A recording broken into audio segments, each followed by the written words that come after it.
හලමයි සුබ දවසක් වේවා සියලු දෙනාට. ඉතින් BC Drive සිංහල YouTube නාලිකාව ඔබ සියලු දෙනාට සාදරයෙන් පිළිගන්නවා. ඉතින් අද අපේ ඇග්‍රි පාඩමේ දෙවෙනි කොටස පසේ දෙවෙනි කොටස තමයි අද අපි අපිට ඉගෙන ගන්න තියෙන්නේ. ඉතින් අපි මුලින්ම ආරම්භයේදීම අපි කතා කරේ පස නිර්මාණය වෙන්නේ කොහොමද කියලා. ඉතින් අපි අද කතා කරන්නේ පාංශු ජනනය කියන කොටස. පාංශු ජනනය කියන කොටස තමයි අද අපි කතා කරන්නේ. රයිට්. පාංශු ජනනය කලින් අපි බලමු කොහොමද පසක් නිර්මාණය වෙන්නේ කියලා. පාෂාණ ජීර්ණ වෙලා මාතෘ ද්‍රව්‍ය කියලා දෙයක් ඇති වෙනවා. මාතෘ ද්‍රව්‍ය වලට කාලයාගේ ඇවෑමෙන් කාබනික ද්‍රව්‍ය එකතු වෙලා සහ විවිධ දේශගුණ සාධක වල ලක් වෙලා පස කියන දේ නිර්මාණය වෙනවා. හරි කොහොම තමයි පසක් හැදෙන්නේ. ඉතින් අපි බලමු මේ පාංශු ජනනය කියන්නේ මොකක්ද කියලා. පාෂා ජීර්ණයෙන් ඇති වෙන මාතෘ ද්‍රව්‍ය කාලය සමග විවිධ දේශගුණ තත්ත්වවල භාජනය වෙමින් කාබනික ද්‍රව්‍ය සමග එකතු වී පරිණත පසක් සෑදීමේ ක්‍රියාවලියයි. පාංශු ජනනය කියලා කියන්නේ මම ප්‍රධාන වශයෙන්ම මේ පාෂාණ ජීර්ණයෙන් ඇති වෙනවා මේ මූලික ද්‍රව්‍ය. එහෙම නැත්නම් බේසික් එක කියලා කිව්වම අපි මුලින්ම කතා කරා. මාතෘ ද්‍රව්‍ය කියන්නේ හැදෙනවා. මේ මාතෘ ද්‍රව්‍ය වලට කාලයත් සමග විවිධ දේශගුණික සාධක වලට භාජනය වෙමින් එයට කාබනික ද්‍රව්‍ය. හරි? එයට කාබනික ද්‍රව්‍ය එකතු වී පරිණත පසක්. හරි පරිණත පසක් සෑදීමේ ක්‍රියාවලිය තමයි ඔය පාංශු ජනනය කියලා කියන්නේ. පාංශු ජනනය කියලා කියන්නේ පස ඇතිවීම, නිර්මාණය වීම වගේ අදහස් තමයි එතන එන්නේ. හරි? පැහැදිලි කටට ඒ කියන්නේ පාෂාණයක් ජීර්ණ වෙලා මාතෘ ද්‍රව්‍ය හැදෙනවා. මේ මාතෘ ද්‍රව්‍ය වලට කාලයත් සමග විවිධ දේශගුණික සාධක ලක් වෙලා කාබනික ද්‍රව්‍යත් එකතු වෙලා පරිණත පසක් නිර්මාණය වීම ක්‍රියාවලිය තමයි ඔය පාංශු ජනනය කියලා කියන්නේ. හරි? ඔකට පැහැදිලි මේ මෙතන පාංශු ජනනය කියන මේ අපි ගත්තොත් පස නිර්මාණය මේ පියවරේ මෙන්න මේ දෙවෙනි පියවරට තමයි ඔය පාංශු ජනන පියවර කියලා දාලා තියෙන්නේ. මම ඔකට විස්තරාත්මකව දාලා තියෙනවා මෙතන. හරි? ඉතින් ඔකට මම හිතනවා පැහැදිලි ඇති කියලා. රයිට්. එහෙනම් ඊළඟ කොටස යමු. පාංශු ජනනය කෙරෙහි බලපාන සාධක. මාතෘ ද්‍රව්‍ය වලින් පසක් නිර්මාණය වීම සඳහා බලපාන ප්‍රධාන සාධක පහකි. අපි දත්තොත් එහෙනම් මේ මාතෘ ද්‍රව්‍ය වලින් හරි පස කියන දේ හැදෙන්න බලපාන එහෙම නැත්නම් නිර්මාණය වීම සඳහා බලපාන ප්‍රධාන සාධක පහක් තියෙනවා. එක තමයි මාතෘ ද්‍රව්‍ය.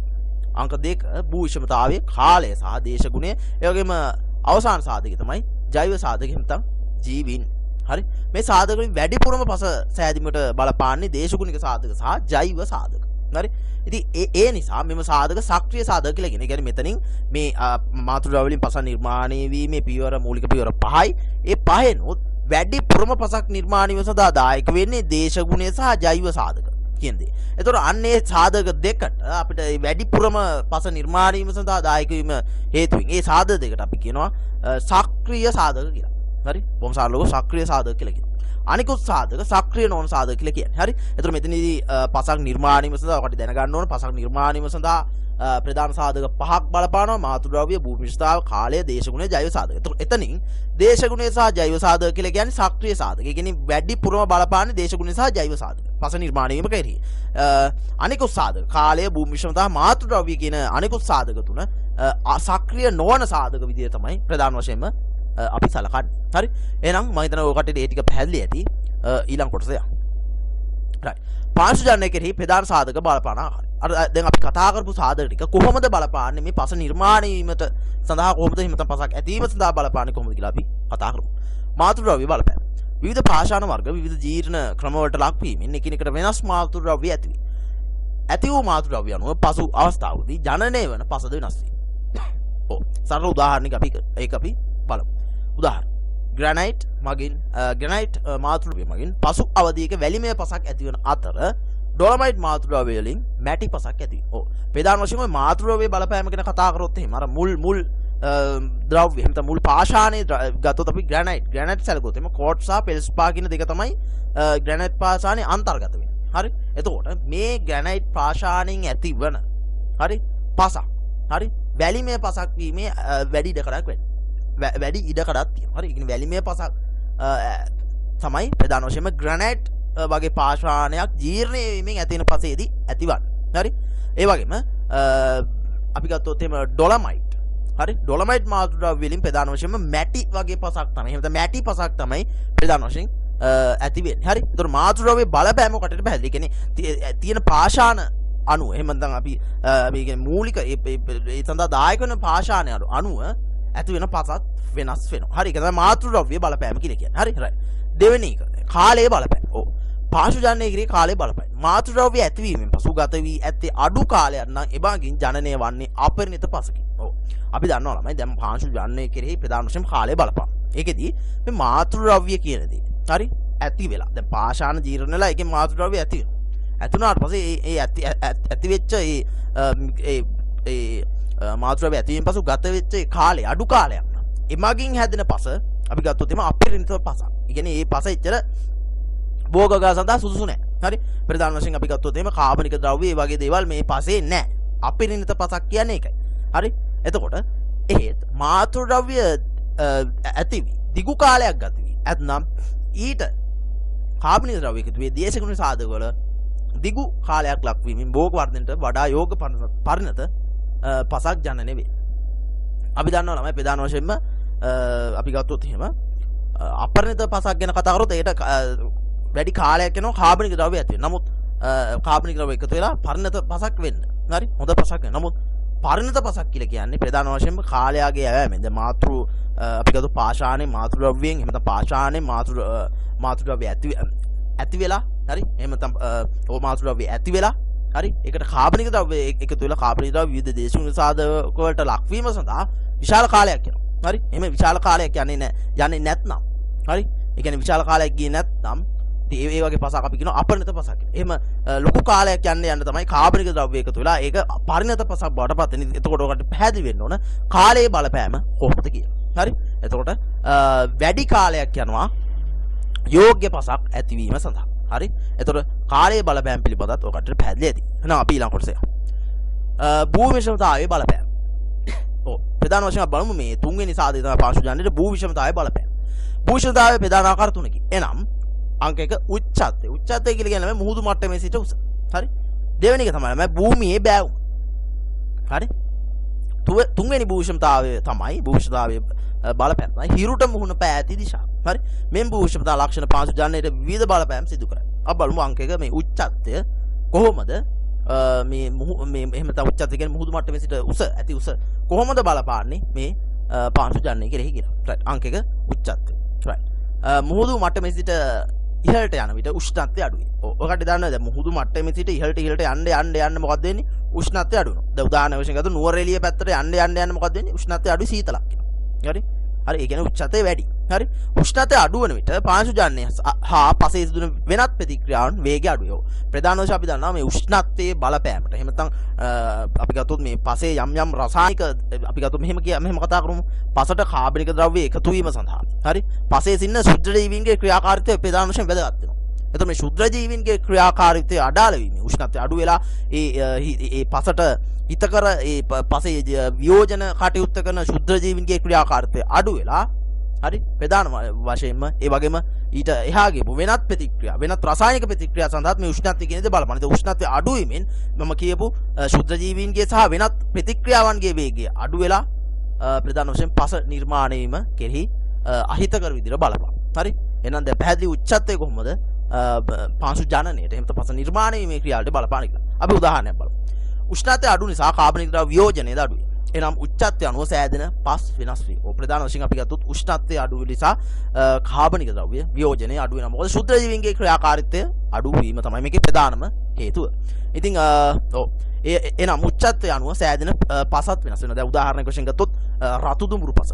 දැන් වියලි කලාපයේ තියෙන රතු දුඹුරු පස. මෙතන මේ රතු දුඹුරු පස ගත්තොත් ඒක උෂ්ණත්වය හොඳ පරිසරයක වියලි කලාපයේ තමයි හැදෙන්නේ. නමුත් අර රතු කහ පොර්සොලික් පස ප්‍රධාන වශයෙන් තෙත් කලාපයේ තමයි ඇති වෙන්නේ. ඉතින් මේ පස ඒ පැහැයට යමුතු පැහැයක් ගන්නත් හේතුව ඔය උෂ්ණත්වය වගේ දේවල් අඩු වීම තමයි ප්‍රධාන වශයෙන්. ඉතින් ඔකට පැහැදිලි උච්චත්වයේ අනුව සෑදෙන පස් ඒ වෙනස් වීම පිළිබඳ. හරි? එහෙනම් අපි ඊළඟ සාධකයට යමු. ඔව් භූමියේ බෑවුම. ඔව් අනිත් භූෂමතා ලක්ෂණය තමයි ළමයි මේ භූමියේ බෑවුම. අපි බලමු. අධික බෑවුමක් ඇති විට නිතරම පස සෝදායම වැඩි. ඔව් ඔකට දන්න දේ තමයි ළමයි. අධික බෑවුමක් තියෙනවා නම් හරි? අධික බෑවුමක් තියෙනවා නම් මේ නිතරම පස හොදන යනවා. හරි? මොකද වර්ෂාව වගේ නිතර වැඩියෙන් හම්බෙන ප්‍රදේශයක අධික බෑවුම් සහිත වර්ෂාව නිතර වැඩියෙන් හම්බෙන ප්‍රදේශයක අපි ගත්තොත් එහෙම පස සෝදායම වැඩි. ඒ කියන්නේ අධික බෑවුමක් තියෙනවා පස සෝදායම වැඩි. ඔකට දන්න දේ සරල දෙයක් නේ. එවැනි ස්ථානවල හැම විටම ඇත්තේ අපරිණත පස. ඇයි? දැන් අපි ගත්තොත් දැන් පාංශු ජනනයේදී හොඳ පසක් නිර්මාණය වෙලා තියෙනවා. හරි කාලයාගේ ඇවෑමෙන් හොඳ පසක් නිර්මාණය වෙනවා. නමුත් ඒ නිර්මාණය වුණාට ඒක වැඩක් නෑ. ඇයි ඒ? කොච්චරවත් අර පස සෝදාගෙන යනවා. සෝදගෙන යනවා. සෝදන හොඳ පස් ටික අර මේ ගොඩ කාලයක් සෑහෙන කාලයක් ගත වෙලා නිර්මාණය වෙච්ච පරිණත පස සෝදාගෙන ගිහිල්ලා අපරිණත පස. හරි එහෙම නැත්නම් මේ අඩු කාලයකින් නිර්මාණය වෙච්ච මාතෘද්‍රව්‍යයකින් අඩු කාලයකින් නිර්මාණය වෙච්ච පස ඉතුරු වෙනවා. හරි ඒ කියන්නේ කාබනික ද්‍රව්‍ය ප්‍රමාණය අඩුයි ඒ පස්සේ. හරි ඒක තමයි කියන්නේ. ඔව් කඳු පාමුල ගැඹුර පරිණත පස ඇති. ඔව් ප්‍රධාන වශයෙන් ගත්තොත් දැන් අර අපි ගත්තොත් එම බෑවුම් සහිත ස්ථාන වලින් අර පරිණත පස සෝදාගෙන ගියේ ඇවිල්ලා මේ කඳු පාමුල ගත්තොත් ඒ පස් එකතු වෙලා ගැඹුරු හොඳ පරිණත පසක් ඇති වෙනවා. හරි ඒ කියන්නේ අර හොඳ පෝෂණ කොටස් ටික ඔක්කොම තියෙන්නේ කොහෙද? කඳු පාමුල. ඒ වගේම බෑවුම රහිත ස්ථානයක කාඳුම සිදුවේ හැකියවා සෝදා යාම අඩු නිසා පරිණත පස ඉතුරු වෙනවා. ප්‍රධාන වශයෙන්ම කොට දන්නේ දෙනවා මේ බෑවුම අඩු තැන් වල එහෙම නැත්නම් සමතලා භූමියක් ගත්තොත් ප්‍රධාන වශයෙන්ම කාඳු වීමක් වෙන්න පුළුවන්. හරි නමුත් ඒ කෙසේන වුවත් බෑවුම් රහිත තැනක පස සෝදා යාම අඩු නිසා පරිණත පස ඉතුරු වෙනවා. හරි පරිණත පස ඉතුරු වෙනවා ප්‍රධාන වශයෙන්. හරි ඔකට පැහැදිලි. තුන්වෙනි කාරණේ හිරුට මුහුණ පෑ ඇති දිශාව. ප්‍රධාන වශයෙන් තුන්වෙනි කාරණාව තමයි හිරුට මුහුණ පෑ ඇති දිශාව. දැන් බලමු ඒ භූෂ්මතාවයත් කොහොමද ඒ භූෂා සාධකෙත් කොහොමද ප්‍රධාන වශයෙන්ම බලපාන්නේ කියලා මේ පස නිර්මාණය වීමට හිත පාංශු ජනනයට. රයිට් භූමිය නැගෙනහිර දෙසට මුහුණලා ඇති විට ලැබෙන සූර්යාලෝකයේ වැඩි වීමෙන් උෂ්ණත්වය වැඩි වී පාංශු ජීර්ණ ක්‍රියාව වේගවත් වෙනවා. ඔව් අපි දන්නවා සූර්යාලෝකයේ මේ නැගෙනහිර තමයි මේ වගේ මේ අපි ගත්තොත් එම මේ භූමියේ නැගෙනහිර දේශයෙන් තමයි මේ නැගීම වෙන්නේ. හරි එතකොට නැගෙනහිර දෙසට සාමාන්‍ය භූමිය පිහිටලා තියෙනවා. හරි ඒ භූමිය පිහිටලා ඇතිලා සූර්යාලෝකය වැඩි. හරි උෂ්ණත්වය වැඩි වී පාංශු ජීර්ණ ක්‍රියාව වේගවත් වෙනවා. ප්‍රධාන වශයෙන්ම සූර්යාගෙන් හම්බෙන්නේ උෂ්ණත්වය. හරි උෂ්ණත්වය ප්‍රධාන වශයෙන්ම මේ උෂ්ණත්වය වැඩි වෙලා ආලෝකයත් පසට හම්බෙලා ඒ ආලෝකයෙන් උෂ්ණත්වය වැඩි වෙනවා ප්‍රධාන වශයෙන්. හරි ඒතර උෂ්ණත්වයෙන් පාංශු ජීර්ණ ක්‍රියාවලිය වේගවත් වෙනවා. හරි රයිට් ශාක වර්ධනය වැඩි වී කාබනික ද්‍රව්‍ය. ඒ වගේම ශාක වර්ධනය වැඩි වී කාබනික ද්‍රව්‍ය පසට එකතු වීමත් ප්‍රධාන වශයෙන්ම වෙනවා. හරි මොකද සූර්යාලෝකය තමයි ඔකට දන්න දේ ප්‍රභා සංශ්ලේෂණයෙන් ප්‍රධාන වශයෙන්ම මේ ශාක වර්ධනය ඒ වගේ දේවල් වැඩි වෙලා ප්‍රධාන වශයෙන් පසට කාබනික ද්‍රව්‍ය එකතු වීමත් වෙනවා. හරි ප්‍රධාන වශයෙන්ම එම නිසා පස ඉක්මනින් සංවර්ධනය වේ. ඔව් අනිවාර්යයෙන්ම හොඳ ආලෝකයක් තියෙනවා නම් හොඳ සූර්යාලෝකයක් තියෙනවා නම් පසේ උෂ්ණත්වය වැඩි වෙනවා. ඒ වගේම පසට කාබනික ද්‍රව්‍ය එකතු වීමේ සම්භාවිතාවයත් මේ ඉඳ හොඳට පස ඉක්මනින් සංවර්ධනය වෙනවා. ඒ වගේම සලකන භූමිය උතුරු හෝ දකුණු දිශාවට මුහුණලා ඇතනම් කෙලින්ම හිරු එළිය නොලැබේ. අපි දන්නවා සාමාන්‍ය නැගෙනහිර දිශාවට වගේ සූර්යාලෝකය තියෙනවා නම් ඍජු සූර්යාලෝකයක් පස මතට පතිත වෙනවා. නමුත් අර උතුරු දකුණු දිශාවට මුහුණලා තියෙනවා නම් ඒ පස කෙලින්ම අර ඍජු සූර්යාලෝකය හම්බෙන්නේ නැහැ. හරි එවිට පාංශු ජීර්ණ ක්‍රියාවලිය අඩු වෙනවා. හරි ප්‍රධාන වශයෙන් ඒකත් එක්ක ඒ සූර්යාලෝකයේ අඩු කම හේතුවෙන් පාංශු ජීර්ණ ක්‍රියාවලිය ප්‍රධාන වශයෙන්ම අඩු වේගයකින් සිදුවෙනවා. හරි ඒ වගේම ශාක වර්ධනයද අඩු වෙනවා. මොකද සූර්යාලෝකය හම්බෙන්නේ නැහැ ප්‍රභා සංශ්ලේෂණය වෙන්නේ නැහැ. ඒ නිසා ශාක වර්ධනය අඩු වෙනවා. හරි ඔක තමයි කියන්නේ. මේ අනුව භූමිය මුහුණලා ඇති දිශාවද පස නිර්මාණයට අනියම් ආකාරයට බලපාන බව වෙන්නේ. ඔව් මේ කාරණා ඔක්කොම සලකා බලනකොට අපිට පේන දෙයක් තමයි භූමිය මුහුණලා ඇති දිශාවද පස නිර්මාණයට අනියම් ආකාරයට බලපෑමක් තියෙනවා. හරි ඒකටට මම කියපු කාරණාත් එක්ක මේ දේවල් මම කියනකොට පැහැදිලි වෙනවා ඇති කියලා මම හිතනවා. රයිට් ඊළඟ කොටස යන්න. රයිට් දේශගුණයේ බලපෑම. හරි දේශගුණයේ බලපෑම. රයිට් අපි බලමු කොහොමද මේ දේශගුණයේ බලපෑම කොහොමද පාංශු ජනනයට එහෙම පසක් නිර්මාණයට බලපාන්නේ කියලා. පාංශු ජනනය කෙරෙහි වර්ෂාපතනයේ උෂ්ණත්වයේ සුළඟ ආර්ද්‍රතාවයේ ආලෝකය යන සියලුම දේශගුණ සාධක බලපෑම් සිදු කරයි. මෙම සාධක ඍජුවම හෝ වක්‍රාකාරව පාංශු ජනනයට බලපාන අතර බෙහෙවින් බලපෑම් සිදු කරන්නේ වර්ෂාපතනය හා උෂ්ණත්වය.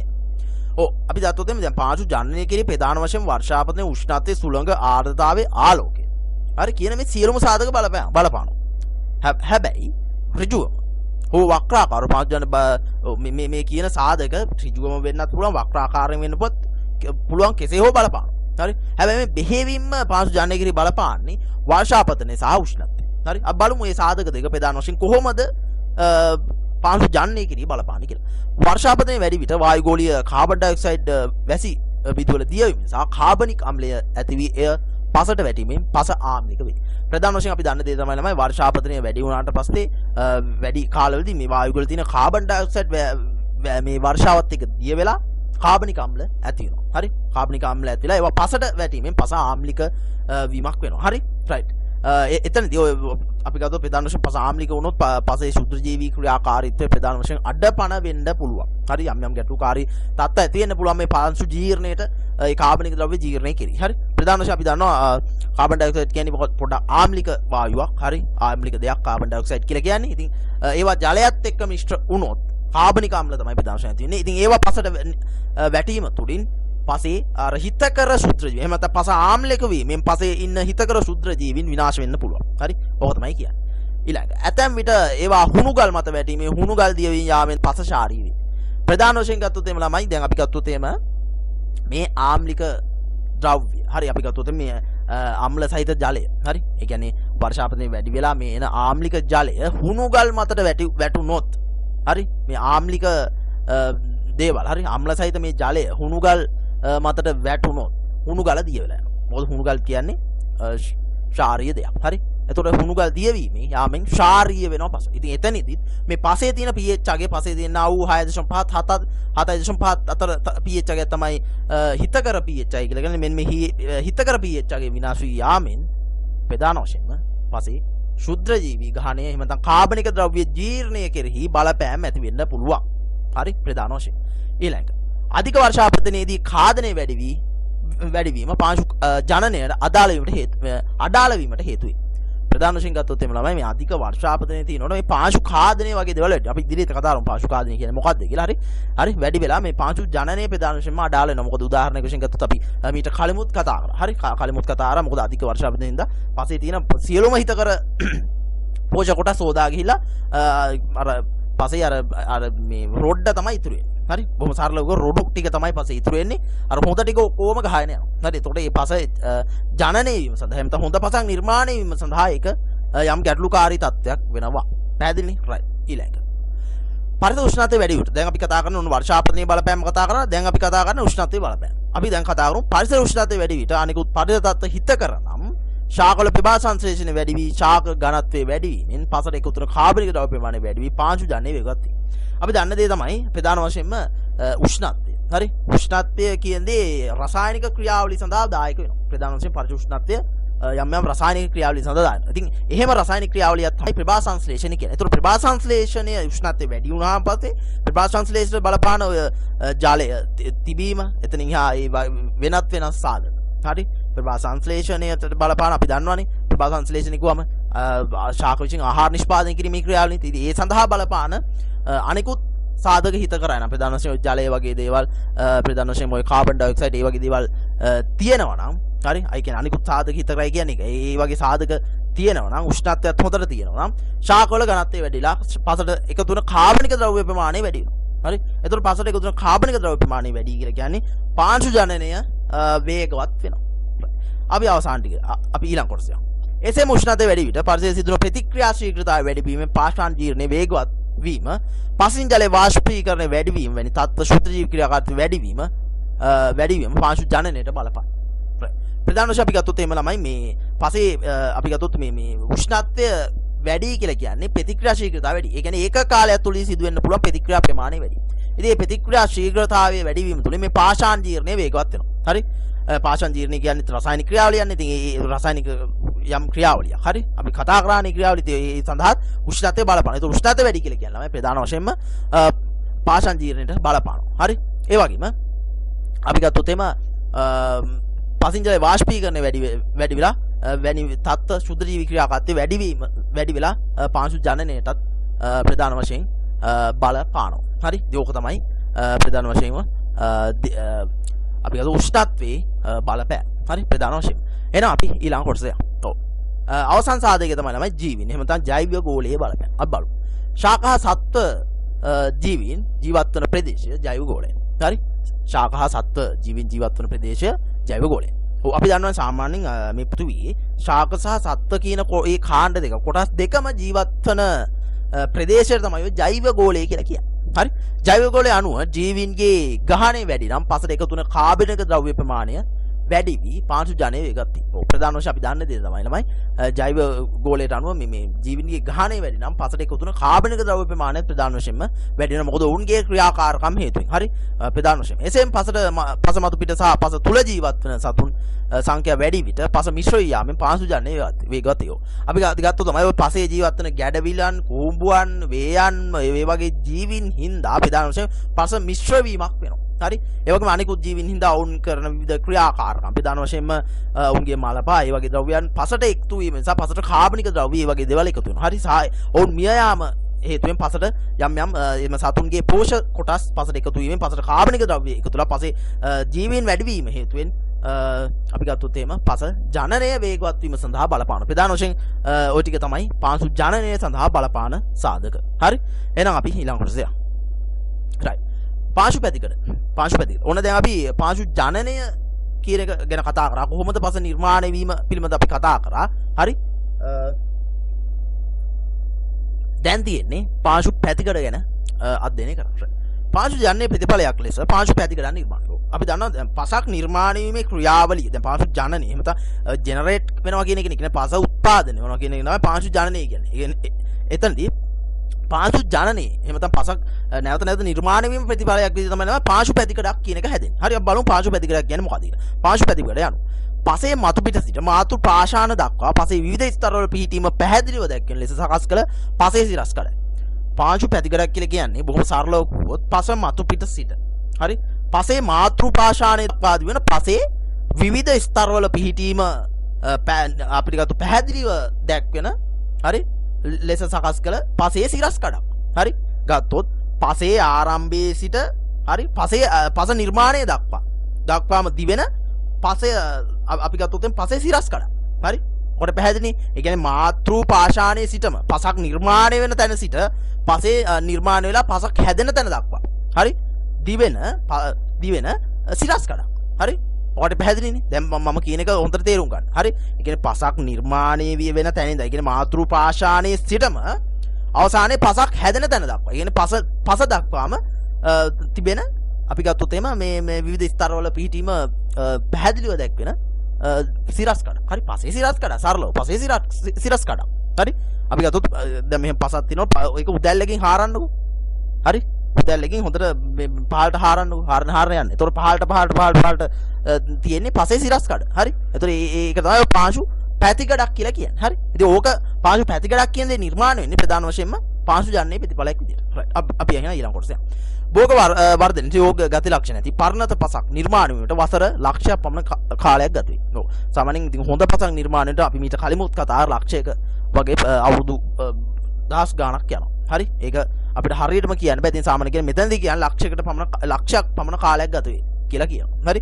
විශාල කාලයක් යනවා. අපි මේවා අපි ගිය පාඩමින් ගිය කොටසෙන් අපි කතා කරා. හරි. දර්ශීය පාංශු පැතිකඩ ප්‍රධාන ස්තර පහකි. එනම් අපි ගත්තොත් දැන් පාංශු පැතිකඩක් කියන එක පැහැදිලිනේ. පසේ මතු පිට සිට. හරි. පසේ මතු පිට සිට මාතෘ පාෂාණයේ දක්වා දිවෙන. හරි. සිරස් කඩක තමයි පාංශු පැතිකඩක් කියලා කියන්නේ. එතකොට මේ පාංශු පැතිකඩ අපි අධ්‍යයනය කිරීමේදී හොඳට මතක තියාගන්න මේවා ප්‍රධාන ස්තර වලට බෙදෙනවා. හරි. එතකොට ප්‍රධාන ස්තර පහ තමයි O කලාපය, A කලාපය, B කලාපය, C සහ R කියන කලාපය. හරි.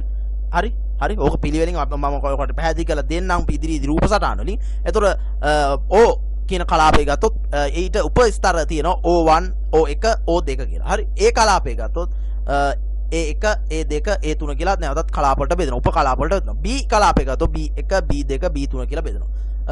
CR කියලා කියන්නේ ඒවා අපි මම පැහැදිලි කරලා දෙනවා ඉදිරියේදී. එතකොට ප්‍රධාන වශයෙන් හොඳට මතක තියාගන්න OAB කියන මේ පසේ තියෙන ප්‍රධාන ස්තර නැවතත් උප ස්තර වලට බෙදෙනවා. හරි. ඕක මතක තියාගෙන අපි යමු ඊළඟ කොටසට. හරි. දැන් මම පාංශු පැතිකඩේ විවිධ ස්තර පිළිබඳව මම කතා කරනවා. හරි. එතකොට ඔකට මෙතන පේනවා මේ පාංශු පැතිකඩේ තියෙන විවිධ ස්තර. හරි. එතකොට O කියලා කියන ළමයි ප්‍රධාන වශයෙන්ම කාබනික කලාපය. හරි අපි මේ ස්තර එකින් එක හොඳට කතා කරමු කාබනික කලාපය. එතකොට මේ කාබනික කලාපයත් මම කිව්වා O1 O2 කියලා බෙදනවා කියලා. හරි මේ කාබනික කලාපය තුලත් නැවතත් උප ස්තර වලට බෙදනවා.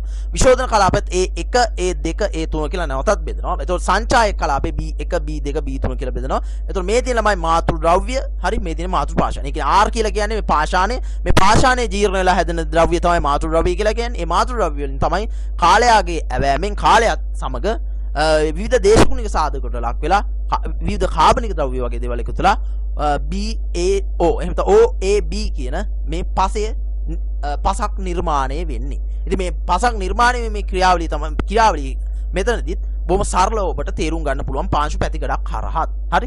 එතකොට මෙතන තියෙනවා ප්‍රධාන වශයෙන්ම නිකන් සත්‍ය රූප සටහනක් වගේ එහා පැත්තේ ඔකටගේ දකුණු අත පැත්තේ කාබනික කලාපයේ තියෙනවා. ඊට පස්සේ විශෝධන කලාපයේ තියෙනවා සංචායක කලාපේ. මාතෘ ද්‍රව්‍ය මාතෘ පාෂාණ තට්ටුව ඔකටට පැහැදිලිව මේ රූප සටහන දැක් ගන්න පුළුවන්. ඉතින් මේවා ප්‍රධාන වශයෙන්ම ඇග්‍රි පේපර් වල එන කොටස්. හරි එන්න පුළුවන් සහ ඇවිල්ලක් තියෙනවා. ඊට කලින් ඇවිල්ලක් තියෙන දේවල් හරි මේ වගේ දේවල් අනිවාර්යයෙන්ම එනවා.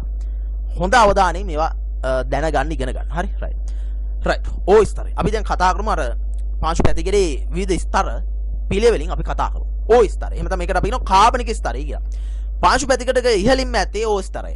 හරි මේ පාංශු පැතිකඩ ඉහළින්ම තියෙන මේ O කියන ස්තරය. හරි මේදී O1 O2 ලෙස උපකලාප දෙකකි. මේවා ජීර්ණය නොවුවා ජීර්ණ වූ කාබනික ද්‍රව්‍ය ඇත. තමයි මේකට කාබනික ස්තරය කියලාම කියන්නේ. එහෙම තමයි මේ මුලින්ම හම් වෙන පාංශු පැතිකඩක් ගත්තොත් පස්සේ මුලින්ම ඉහළ සිට අපි ගත්තොත් පහළ සිට ඉහළට එනකොට ඉහළම හම්බෙන ස්තරයනේ ඔය O කලාපය කියලා කියන්නේ. ඉහළම කලාපය. ඒකට පැහැදිලි පාංශු පැතිකඩක් වගේ දැක්කා. හරි එතකොට පාංශු පැතිකඩ ගත්තොත් ඉහළම තියෙන ස්තරය තමයි O කියලා කියන්නේ. එතකොට මේකත් නැවතත් මේ O කියන ස්තරය O1 O2 කියලා උපකලාප වලට බෙදෙනවා.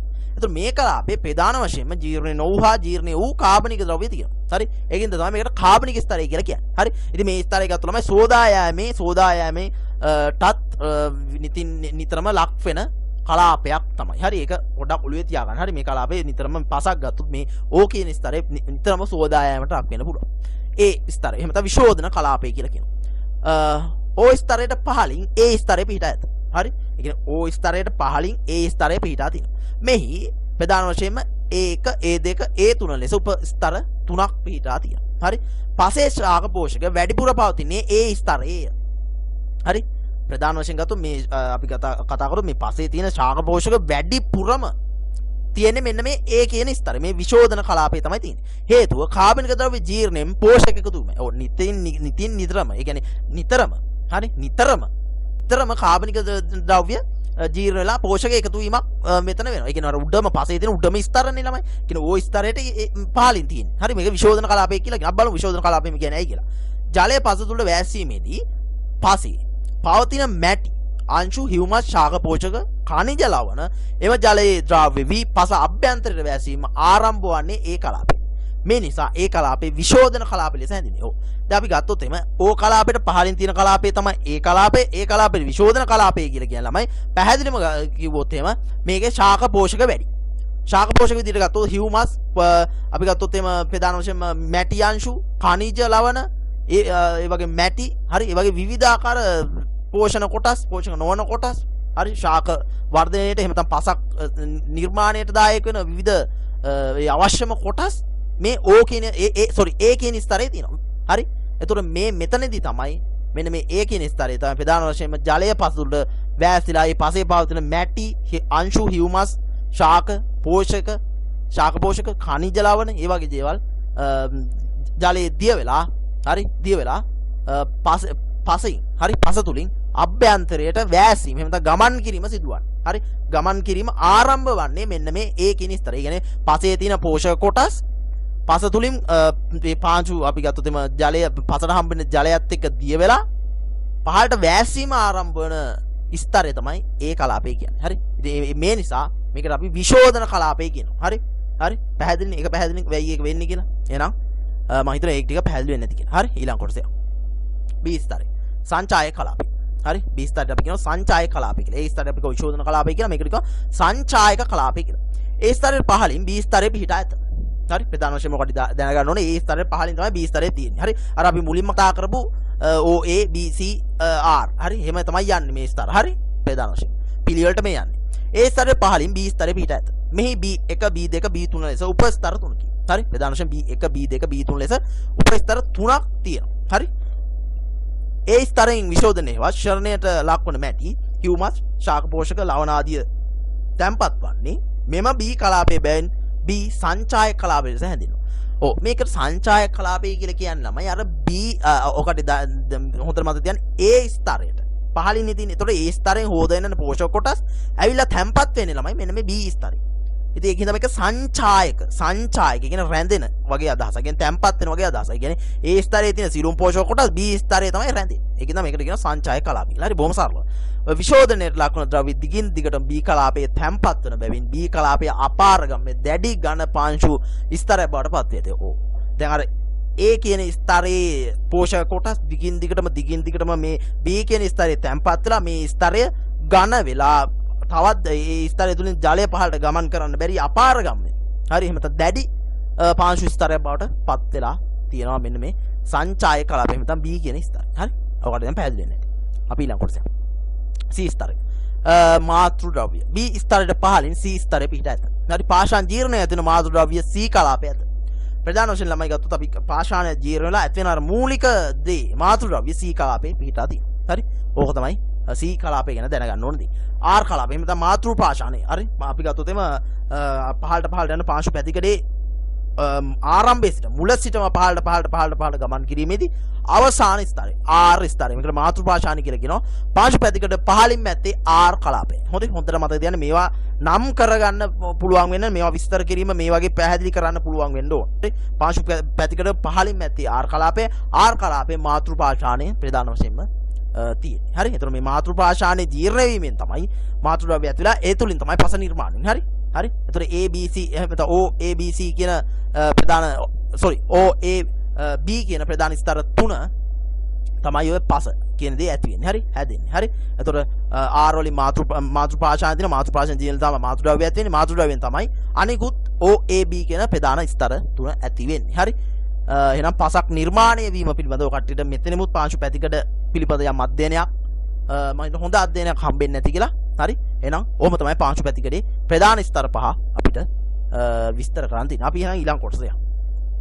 ඔව්. පාංශු පැතිකඩ සංවර්ධනයට බලපාන සාධක. අපි බලමු මේ පාංශු පැතිකඩ නිර්මාණය වීමට ඇතිවීමට බලපාන සාධක මොනවද කියලා. පාංශු පැතිකඩ කාලයත් සමග වර්ධනය වේ. පාංශු පැතිකඩ ප්‍රධාන කලාප පහක් ඇතිවීමට වසර ලක්ෂයක් පමණ ගත වෙනවා. අර පස නිර්මාණය වීමත් එක්කම මේක වෙන්නේ. ඉතින් ළමයි මේ පස හැදෙන්න යන කාලයක් වගේ ලොකු කාලයක් යනවා පාංශු පැතිකඩ නිර්මාණය. හරි. මොකද පාංශු පැතිකඩක් කියන්නේ පාංශු ජනනය නිසා ඇතිවෙන ප්‍රතිඵලයක්. හරි. ඒක කියන්නේ ඒකෙත් මම කිව්වා ඒකෙත් පස නිර්මාණය පිළිබඳ යම් අවබෝධයක් ලබා ගන්න පුළුවන් ඔළුවක් තියෙන ළමයෙකුට. හරි. හරි. මම කිව්වනේ මාතෘ පාෂාණ දින 15 මාතෘ පාෂාණේ මාතෘ ද්‍රව්‍ය හැදෙනවා මාතෘ පාෂාණ ජීර්ණලා එතනදී තමයි අර OAB කියන ඒ ප්‍රධාන ස්තර තුන හැදෙන්නේ. ඒතර OAB කියන ප්‍රධාන ස්තර තුන තමයි මේ පස නිර්මාණය වීම තියෙන්නේ. හරි. O කියන්නේ මුල්ම තියෙන ස්තරය. ඒතර ඒක තමයි කාබනික ද්‍රව්‍ය වැඩි ප්‍රමාණයක් අන්තර්ගත වෙලා තියෙන්නේ. හරි. ඔකට පැහැදිලි. එතකොට මේ පහළ B ස්තරයේ තියෙනවා. ඊට පස්සේ C අපි මේ B ස්තරයේ සංචායක කලාපය කියලා. හරි. එතකොට අර ඉහළ තියෙන මේ කාබනික B ස්තරයේ වගේ ඉහළ ස්තරවල තියෙන මේ කාබනික ද්‍රව්‍ය එන ස්තරය කියලා එහෙම මම පැහැදිලි කිරීමක් කරා. හරි. ඉතින් ඒකින්ද ඔකට මේ වීඩියෝ හොඳට බලන්න. හරි. ඔකට පැහැදිලි. රයිට්. පාංශු පැතිකඩ සංවර්ධන වීමට පහත ප්‍රධාන සාධක බලපාන. ඔව්. මෙතනදී තමයි මේ පාංශු ජනනයට බලපාන සාධකම තමයි පාංශු පැතිකඩ සංවර්ධන වීමට බලපාන්නේ. මොකද පස නිර්මාණය වීම කියන්නේ අපි ගත්තොත් පස නිර්මාණය වීම. එහෙම නැත්නම් පාංශු ජනනය කියන්නේ පාංශු පැතිකඩ නිර්මාණය වෙනවා කියන එක. හරි. ඒකද ඒ සාධකම තමයි ප්‍රධාන වශයෙන් බලපාන්නේ. අංක 1 මාතෘ ද්‍රව්‍ය, කාලගුණය හා දේශගුණය, ශාක ගහණය, භූ විශ්වතාවය, පසනේ කාලය, ඒ වගේ 6 වෙනි එක මිනිසාගේ ක්‍රියා. ඉතින් ඔන්න ඔය වගේ සාධක තමයි ප්‍රධාන වශයෙන්ම බලපාන්නේ. එහෙනම් අපි ඊළඟ කොටස යන් පාඩමේ අවසානයේට. ඔව්. කෘෂිකාර්මික ක්ෂේත්‍රයක පාංශු පැතිකඩ අධ්‍යයනය කිරීමෙන් ලැබෙන ප්‍රතිලාභ අංක 1. පස්සේ සම්පූර්ණ ගැඹුරත් එක් ස්තරවල ඝනකමක් දැනගත හැකියි. ඔව්. ප්‍රධාන වශයෙන් අපි ගත්තොත් එහෙම මේකෙදී පාංශු කලාප පහක් ගැන කතා කරා පාංශු පැතිකඩේදී. ඒතකොට ඒ ස්තරයෙන් ස්තරයට අපි ගත්තොත් ප්‍රධාන වශයෙන්ම ඝනකම වෙනස්. හරි. ගැඹුර වෙනස්. එතකොට මේ පස කොච්චර ගැඹුරකින්ද තියෙන්නේ මාතෘ ද්‍රව්‍ය කොච්චර ගැඹුරකින්ද මාතෘ පාෂාණේ කොච්චර ගැඹුරකින්ද මේ පස ඒ කියන්නේ හොඳ ගැඹුරකින් තියනවාද කියන දේ අපිට අධ්‍යයනය කරන්න පුළුවන් මේ පාංශු පැතිකඩ අධ්‍යයනය තුලින්. හරි? ඒ කියන්නේ එක් ස්තරවල ගණකම දැන් පැහැදිලිව අපි මීට කලින් කතා කරා O කලාපේ 3 ස්තරයක් තියෙන B කලාපේ ඊටත් ටිකක් ලොකු ස්තරයක් B කලාපේ ටිකක් ගණකම වැඩි. හරි? ඒ වගේ ඔබට මේක අධ්‍යයනය කිරීමෙන් මේ පාංශු පැතිකඩ අධ්‍යයනය කිරීමෙන් පස්සේ ගැඹුරත් ඒ ස්තරවල ගණකමත් ප්‍රධාන වශයෙන් අපිට ලබා දැනගන්න පුළුවන්. දෙවෙනි එක පස්සේ මූල වර්ධනය මුල් වර්ධනය වෙන සක්‍රිය ගැඹුර තීරණය කර ගැනීම. ඒ අනුව භෝග වර්ග තීරණය කිරීම සඳහා පැතිකඩ අධ්‍යයනය වැදගත් වේ. ප්‍රධාන වශයෙන් ගත්තොත් එම්බා ළමයි පස්සේ මේ මුල් වර්ධනය වීම සඳහා ප්‍රධාන වශයෙන් සක්‍රිය ගැඹුර තීරණය කර ගැනීම සඳහා වැදගත් වෙනවා. ඒ වගේම අපි ගත්තොත් මේ පාංශු අපි ගත්තොත් පස්සේ විවිධ පැතිකඩ හරි නිර්මාණය ගැන අපි දැන් කතා කරේ. එතකොට ඒ අනුව අපිට පාංශු පැතිකඩ දැක්ක ගමන් තියෙනවා. මේක ප්‍රායෝගිකයි. මේක ප්‍රායෝගික දෙයක්. පාංශු පැතිකඩ දැක්ක ගමන් කවුරු හරි කාට හරි මහා ලොකු දැනුමක් අවශ්‍ය නැහැ. පාංශු පැතිකඩක් පසක් කපලා ඒකේ හරස් කඩ ඒක දැක්ක ගමන් ඒ සිරස් කඩ දැක්ක ගමන් තේරෙනවා මේකේ ගැඹුර, සක්‍රිය ගැඹුර. ඒ අනුව අපිට පුළුවන් මේ භෝග වර්ග තීරණය කරන්න. හරි? එතකොට ඒකත් අපිට ප්‍රධාන වශයෙන් පස්සේ අපි ගාව සිරස් කඩ අධ්‍යයනය. එහෙම තමයි පාංශු පැතිකඩ අධ්‍යයනය ප්‍රධාන වශයෙන් අපිට තීරණය කරන්න පුළුවන් මොනවද ඕන මේ පස්සේ හිටවන්න පුළුවන් භෝග වර්ගය කියලා. හරි? ඒක අපිට දැනගන්න පුළුවන්. ප්‍රධාන වශයෙන් එළවලු වගේ භෝග වලට වැඩි ටිකක් ලොකු ගැඹුරක් ඕන. හරි? ටිකක් ලොකු ගැඹුරක් ඕන. මොකද මූල මණ්ඩලයේ ගැඹුරට විහිදෙනවා. හරි? ඒ හින්දා. තුන්වෙනි එක පස්සේ බිම් සකස් කළ යුතු ගැඹුර තීරණය කිරීම සඳහා පාංශු පැතිකඩ වැදගත් වේ. එසේම බිම් සකස් කිරීමට භාවිත කළ යුතු උපකරණ වර්ගය තීරණය කිරීම සඳහාද පැතිකඩ ප්‍රයෝජන ගත හැකියි. ප්‍රධාන වශයෙන් ගත්තොත් එම අර මීට කලින් අපි කතා කරා පස්සේ ගැඹුර පිළිබඳ. හරි? මොකද පාංශු පැතිකඩක් දැක්ක ගම අපිට කියන්න පුළුවන් මේ පස්සේ ගැඹුර කොහොමද කියන එක. හරි? ඒක නිකන් ඔළුවෙන් ඒක එනවා ඕන කෙනෙකුට. ඒ වගේම බිම් සකස් කිරීමට භාවිත කළ යුතු උපකරණ අපි ගත්තොත් ඒ ස්තර දැන් විවිධ ස්තර තියෙනවානේ. දැන් O කියන ස්තරයක් තියෙනවා, B කියන ස්තරයක් තියෙනවා. හරි? A කියන ස්තරයක් තියෙනවා. මේ ස්තර ගත්තොත් මේ පාංශු පැතිකඩේ විවිධ ස්තර ගත්තොත් අපි ගත්තොත් B කියන ස්තරේ ගණකම් වැඩි. හරි? අර අපි ගත්තොත් අපාරගම තද ඝන ස්තරයක් කියලා කිව්වා B ස්තරය. මොකද අර ඉහළින් තිබ්බ කාබනික ද්‍රව්‍ය එකතු වෙලා මේ B කියන ස්තරේ තද වෙලා තියෙනවා. හරි? කුට්ටියක් වගේ තද වෙලා තියෙන. මේ වගේ පසක් මේ වගේ මේ අපි ප්‍රධාන වශයෙන් B කියන ස්තරය පස්සේ වැඩි කොටසක් අත්පත් කරගෙන ඉන්නවනම් ඉතින් ඒ වගේ පසකට අවශ්‍ය වෙන්නේ ප්‍රධාන වශයෙන්ම මේ තද පසක්. ඒ වගේම B වගේ ස්තරයක් තියෙන මේ තද පසකට ප්‍රධාන වශයෙන් අපිට භාවිත කරන්න වෙන්නේ ටිකක් අර දැඩි උපකරණ භාවිත කරන්න වෙන්නේ. හරි? උදාහරණයක් වශයෙන් ගත්තොත් එම දැන් සාමාන්‍ය පසකට උදැල්ලක් භාවිත කරනවා ටිකක් තද පසකට අපිට සිවුරෝධ ට්‍රැක්ටර් දිවිරෝධ ට්‍රැක්ටර් වල තියෙන මේ වගේ දේවල් ඒ වගේ බිම් සැකසීම උපකරණ වලට යන්න වෙනවා. හරි? අපි ඒවා ඉදිරියට කතා කරමු බිම් සැකසීම පිළිබඳ. හතරවෙනි එක පාංශු පැතිකඩ අධ්‍යයනය කිරීමේ එහි විවිධ ස්තර වල අඩංගු khනිජ හා ඒවෙන් පසට එකතු වන පෝෂකායන පිළිබඳ අදහසක් ලබා ගන්න පුළුවන්. ඔව්. ප්‍රධාන වශයෙන්ම පාංශු පැතිකඩ අධ්‍යයනය කිරීමෙන් අපි ගත්තොත් එම පසේ තියෙන විවිධ ස්තර වල තියෙන මේ පෝෂක khනිජ කොටස් කොහොමද මේ පස කියන දේ මේ පස සාරවත් පසක්ද කියලා අපිට යම් අවබෝධයක් ලබා ගන්න පුළුවන්. හරි? ප්‍රධානම ඒක දැක්කම තේරෙනවා. පසක් අධ්‍යයනය කිරීමේදී මේ පසේ සිරස් කඩක් දකින්නකොට අපිට තේරෙනවා. හරි? ප්‍රධාන වශයෙන් පසේ සිරස් කඩක් දකින්නකොට අපිට තේරෙනවා මේ පස හොඳ පසක්ද. හරි? ඒතකොට මේ පසේ තියෙන අඩංගු ඒ khනිජ හරි? ඒවෙන් පසට එකතු වෙන්න පුළුවන් ද්‍රව්‍ය. ඒ වගේ අපිට යම් අවබෝධයක් එනවා. හරි? එතකොට ප්‍රධාන වශයෙන් පාංශු පැතිකඩ අධ්‍යයනය කිරීමෙන් විවිධ ස්තරවල අඩංගු khනිජ සහ ඒවෙන් පසට එකතු වෙන පෝෂකායන පිළිබඳ යම් අවබෝධයක් ලබා ගන්න පුළුවන්. මොකද පාංශු පැතිකඩ අධ්‍යයනය තුළ. හරි? ප්‍රධාන වශයෙන් ඔකට දන්න දේ තමයි ළමයි තවත් කිව්වොත් එම O වගේ කලාපවල ප්‍රධාන වශයෙන් කාබනික ද්‍රව්‍ය තියෙනවා. හරි? හැම වෙලෙම තියෙනවා. නමුත් සෝදාගෙන යන්න පුළුවන් සම්භාවිතාව වැඩි. එතකොට අපි ගත්තොත් එහෙම ඒ වගේ ස්තරයක් ගත්තොත් කාබනික ද්‍රව්‍ය තිබ්බට පහළට ගලාගෙන යෑමේ හැකියාව තියෙන. අපි ඒකට කිව්වා ෂර්ණය වීම. එහෙම නැත්නම් පහළට කාන්දු වීමේ හැකියාවක් වැඩි. ඉතින් ගොඩාක්ම මේ පාංශු අපි ගත්තොත් එම පස්සේ පෝෂක කොටස් තියෙන්නේ මේ B කියන ස්තරය. හරි? B කියන ස්තරය තමයි තියෙන්නේ. ඉතින් ඒකත් එක්ක අපිට පුළුවන් යම් අවබෝධයක් ලබා ගන්න. හරි? ඒ තියෙන පෝෂක පිළිබඳ. හරි? පස්වෙනි එක පස්සේ එක් ස්තරවල වූ ජල වහන තත්ත්ව පිළිබඳ දල අදහසක් පාංශු පැතිකඩ අධ්‍යයනය ලබා ගත හැකියි. ඔව්. උදාහරණයක් විදිහට අපි බලමු. යම් පාංශු ස්තරයක ෆෙරස් ඔක්සයිඩ් පවතින අතර කහ පැහැති වර්ණයක් දක්නන ඇතනම් ඉන් අදහස් වන්නේ ජල වහනයේ දුර්ලභය. රතු හෝ දුඹුරු වර්ණයක් ඇතනම් ජල වහනයේ මැනවින් සිදුවේ. ඔව්. ප්‍රධාන වශයෙන් අපි ගත්තොත් එමු ළමයි මේ පසේ එක් ස්තරවල මේ ජල වහනය. හරි? ජල වහනය පිළිබඳ. ජල වහනය කියලා කියන්නේ ළමයි පසේ තියෙනා වූ අනවශ්‍ය ජලය එහෙම නැත්නම් පසේ ජලය රැඳිලා තියෙනවද යන්න. හරි? එහෙම නැත්නම් ජල වහනය කියලා කියන්නේ පසේ තිබෙනා වූ ජලය ඉවත් වී යෑම. හරි? අපි දැන් පසකට අපි යම් පසකට ජලය සම්පාදනය කරාට පස්සේ ජල සම්පාදනය කරාට පස්සේ අනවශ්‍ය විදිහට පස්සේ ජලය රැඳිලා තියෙනවා නම් එවැනි පසකට අපි කියනවා දුර්වල ජල වාහනයක් සහිත පසක් කියලා. හරි. නමුත් අපි ගත්තොත් එimhe යම් පසකට ජලය සම්පාදනය කරායින් පස්සේ සම්පූර්ණයෙන්ම ජලය ඉවත් වී යනවා. ඒ කියන්නේ අපි ගත්තොත් එහෙම අර ඔකේදී ලොකු කතාවක් තියෙනවා අපි ඉදිරියේදී කතා කරමු. ඒ කතාව හරි. එතකොට මේ ජල වාහනය පිළිබඳ හරි පස්සේ තියෙන මේ ජල වාහනය පිළිබඳ යම් අවබෝධයක් අපිට ලබා ගන්න පුළුවන්. හරි ප්‍රධාන වශයෙන්. හරි. ඒතර අපි කතා කරන්නේ දැන් B කියන ස්තරය ගත්තොත් ප්‍රධාන වශයෙන්ම පාංශු පැතිකඩ එක මේක ඝන අපාරගම්ම ස්තරයක් කියලා කිව්වා. හරි. පොඩ තදයි කියලා කිව්වා. O සහ B කියන මේ O සහ A කියන ස්තරවල කාබනික ද්‍රව්‍ය B කියන ස්තරවල රැඳෙන හින්දා මේ කාබනික ද්‍රව්‍ය පෝෂක කොටස්. ඉතින් ඒ වගේ ස්තරයක් ගත්තොත් ජල වාහනේ දුරයි. ඒතකොට ඒ වගේ ස්තරවල තියෙන මේ පෝෂක කොටස් වෙච්ච ෆෙරස් ඔක්සයිඩ් ඒ වගේ දේවල් ප්‍රධාන වශයෙන්ම මේ ජල වාහනේ දුර්වල හින්දා ඔක්සිජන් එක්ක ප්‍රතික්‍රියා නොකර ප්‍රධාන වශයෙන්ම මේ ජලයේ හින්දා නිර්වායු තත්ත්ව ඇති වෙන හින්දා මේ පස කහ පාට වෙනවා. හරි. ෆෙරස් ඔක්සයිඩ් වගේ මේ දේවල් තිබ්බොත් එimhe. හරි.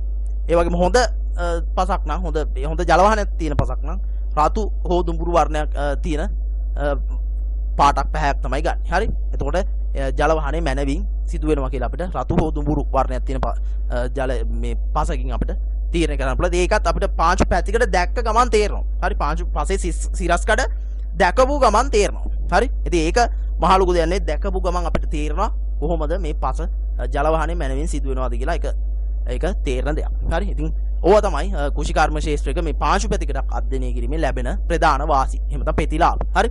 එහෙනම් අදට මම පාඩම මෙතනින් සමාප්ත කරනවා. ඊළඟ මේ වගේ ඊළඟ වීඩියෝකින් අපි හම්බෙමු. ඉතින් ඔබට සුබ දවසක් වේවා සියලු දෙනාටම. ඉතින් තවමත් අපේ නාලිකාව subscribe කරලා නැත්නම් subscribe කරන්න, like කරන්න, share කරන්න, comment කරන්න. එහෙනම් සුබ දවසක් වේවා.